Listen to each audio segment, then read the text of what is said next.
Welcome! Today we'll learn how to factor RSA moduli when given both n and phi, n. This technique is based on the relationship between these values and the prime factors p and q. Let's start with the key equations. First, we know that n equals p times q. Second, phi of n, which is p1, q1, equals pq minus p minus q plus 1. From these equations, we can derive a formula for p plus q. Substituting n for pq in the second equation, we can solve for p plus q. Once we have p plus q, we can find p and q by solving a quadratic equation.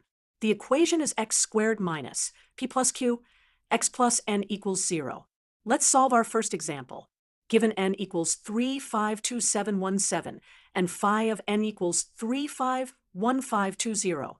First, let's calculate p plus q using our formula. We get 1198.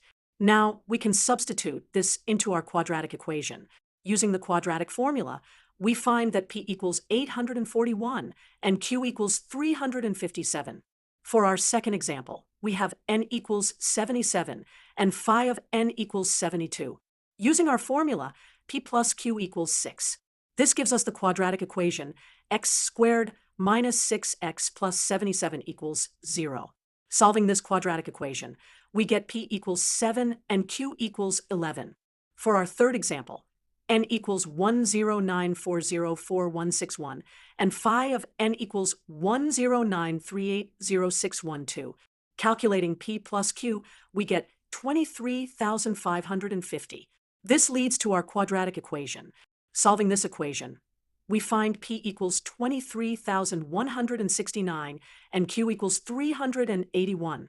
This technique of using both n and phi of n to factor the modulus is quite powerful.